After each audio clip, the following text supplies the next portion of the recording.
Hey there guys, it's me, Danny, the Awesome Gamer 161 here, and today I'm going to bring you guys a console review. This is one of my favorite consoles of all time. It was the first one I've ever played, first video games on it I've ever played, and it is the Nintendo 64, or the N64 for short.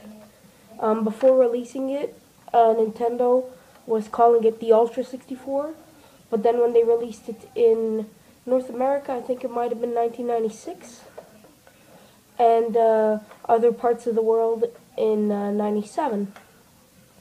I'm not too sure about that, but I think that's approximately when it released because they kept anticipating it, and it didn't really end up releasing early. It kept getting held on and on and on until they finally released it, and it was a big leap from the 16-bit Super Nintendo.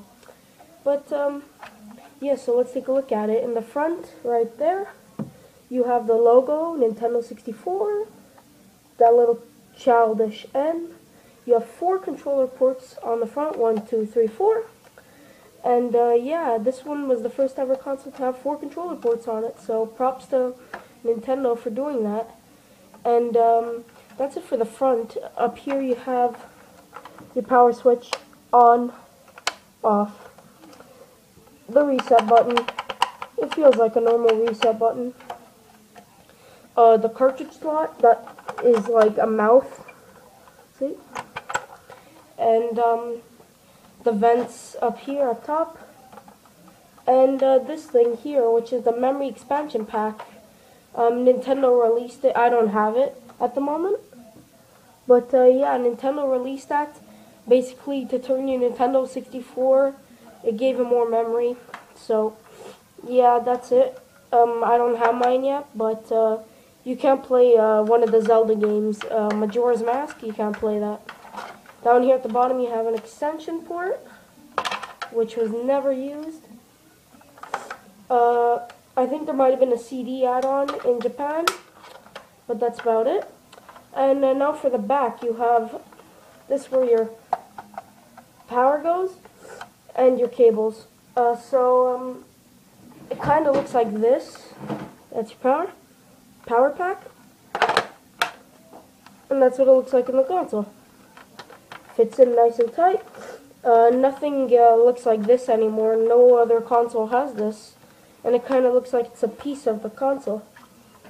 And if you haven't already noticed, if you own one of these, this is the same as a GameCube one and a Super Nintendo. So yeah, they're all the same. So if you lose one and you have the other console, you can use it for this. Fits in there, and there you go. You're all ready to play some games. So that's it for the look of the console. It looked nice. It was built fairly well. It could take a lot of damage, and nice console. And they had a billion different colors released of it. There was green, blue, like a Pokemon edition or something like that, orange, everything. Even the controllers. It's more like a fashion style more than a console. But yeah, that's just my honest opinion on it. And yeah, that's it. So next we're going to be taking a look at some of its controllers, and oh god, you'll be surprised. So this is what a controller looks like. As you can see, it's got 3 handles, one in the middle, one on the left, one on the right. So the first thing you notice, it's got a nice D-pad, but it was never used. The start button in the middle, red. Now A is blue, green is B. And the C buttons, camera buttons, it's just a bunch of small buttons to move around the camera or use items. In the back, you have a Z trigger. And yeah, the most important part is the analog stick on it, which feels really nice, but it's the first ever analog stick, which means, let's say if you're playing Super Mario 64, which was the packaging game for this, the harder you push, the faster Mario would run, if that makes any sense. You couldn't do that with any consoles before. But yeah, and they mostly broke. I have a broken one. Watch, wait. Yeah, see, here it is, look. See how it's just broken? Yeah. So, it is flawed for that. It's got bumpers, left and right, and here in the back, it's got the memory card. That's right, the memory card does not go in the console. This was a cartridge-based system. All the other systems were CD, but this one was still running off cartridges, so the memory card went in the back of your controller. Now this is made by Performance. Performance is just like a third-party company, you know, unlicensed by Nintendo, whatnot. And this is one of their memory cards. And the normal ones wouldn't stick out when you put them in. This one sticks out. But this one's alright. I think it has more space on it. But yeah, that's it for the look of a controller. People get wrist cramps from it. And it was one of the most awkward controllers to ever use. But something that I've noticed is this middle part here looks like a Wii nunchuck. Don't you guys think it kind of looks like that? It does, actually. And it's modeled almost exactly like it. See? So, yeah. So the Wii's nunchuck is basically on this controller. But I'm happy that Nintendo changed their controllers later on, because this was not their best. So, that's it for the look of it, basically. And that's what the controllers look like. But there's one last thing I have to show you guys before moving on to their games. Yeah, and this is a third-party controller made by Performance. And it's called the SuperPad 64. I picked it up a few days ago for around $5. And I just took it to replace my busted controller. And this one's pretty good, actually. The analog stick on it right there, it's like it has a piece of metal, so it won't break off, which is amazing. So I could just spend hours playing this, and it'll be fine. Same start button. A, B, and C buttons are just rounded and shiny. They feel normal. The D-pad is the Performance's D-pad. This is basically the one that they use for all their knockoff controllers, if you would like to say. So this is almost like the real one, except they just cut off the sides. And it's much bulkier, it's bigger. So if you were a kid, this was not the controller to use. I remember my finger couldn't stretch all the way. But yeah, I couldn't go all the way up. So yeah, I've only gotten, because my cousins used to have it, and now I bought my own. In the back, the Z button is red, and it doesn't feel like a normal Z button, but it's pretty responsive.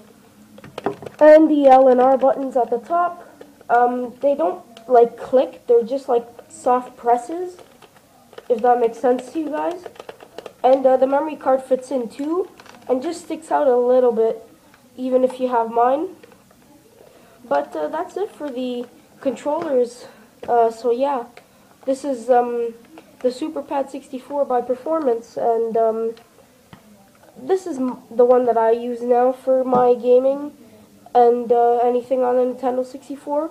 So yeah, so a good console needs good games, so that's what we're going to be looking at next. See you there. So now let's look at some games. The first game we're going to look at, Mario Party 2. This was my favorite Mario Party ever, and it was better than 1.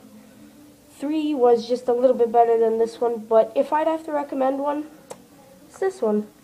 So I'm basically just going to tell you guys if you guys should get the games I'm going to show you, and take my word for it, they're worth it. Pokemon Snap. Now you guys might think this is just some kiddie Pokemon game, but it's not. You basically, it takes on a new way in gaming. You just go around and take photos of Pokemon. Doesn't sound exciting, but it's very fun. It's just basically a virtual photo album of Pokemon. speaking of Pokemon, Pokemon Stadium. It was just basically a Pokemon fighting game. It used the D-pad. This was one of the games that used the D-pad and not the analog stick. Thank God. I've always wanted a game that just used the D-pad instead of the analog stick. But I had to go with this one if I'd have to do that. I know. But this thing came with a transfer pack that you put in that memory card slot I showed you guys. And you could take your Game Boy Color games and just put them in there and transfer your Pokemon to your game pack. Now this is my favorite Nintendo 64 game. It's Super Mario 64. It's the game that came with the console, and it's just Mario's first 3D game. I liked it a lot, and it was just an awesome game. I just can't give it enough credit. It was that good. Super Mario Kart 64. This is my favorite Mario Kart. It's just the funnest one, and it was awesome if you guys were 4 people playing it. It was really fun. Split screen, 4 people. A lot of fun. Now, I would recommend 007 GoldenEye, which was made by Rare. I have not Microsoft. And this one's called 007, The World Is Not Enough, and it's made by EA. It's not as good as GoldenEye, but if you don't have GoldenEye or can't find it, go with this one. It's a lot of fun, actually. It brings in new guns, a new story, and it was just a good game. Plus, the cartridge is blue. Can't pass that up. And yeah, I think that's basically it. I wonder if I still have this game. Wait, I haven't played it in years.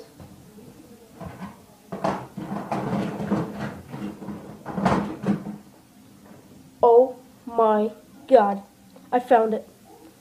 Zelda Ocarina of Time. People say this is the best N64 game. I'd say it's my second favorite, but I love this game so much. The few problems I had with it, you couldn't jump. That bothered me a lot. He just like climbed up ledges, Link. That's about it, really. The games are just fun, and their boxes kind of look something like this. Now I know this is in a crap condition. It's really broken and busted, but it's NHL 99, and this is what it looks like inside. The manuals aren't still in here.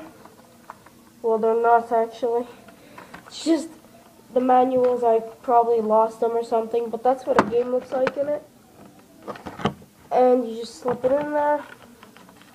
And yeah, this box is really broken. I'm sorry guys, but this is the only box N64 game I have, but yeah, it's very broken. Horrible condition. But it's an NHL game, I mean seriously. It wasn't worth that much in the first place. If I'd have to go with an NHL game on N64, it would be Wayne Gretzky's 3D Hockey. Fun hockey game, arcade style, and a lot of fun just to push the goalie into the net when you pull off a major slap shot. But that's a story for another day. Probably going to review that game. So that's it, guys. Thanks for watching my review on the N64. And I have to say, it is quite an awesome console. If you guys like this video, please rate, comment, subscribe, and like.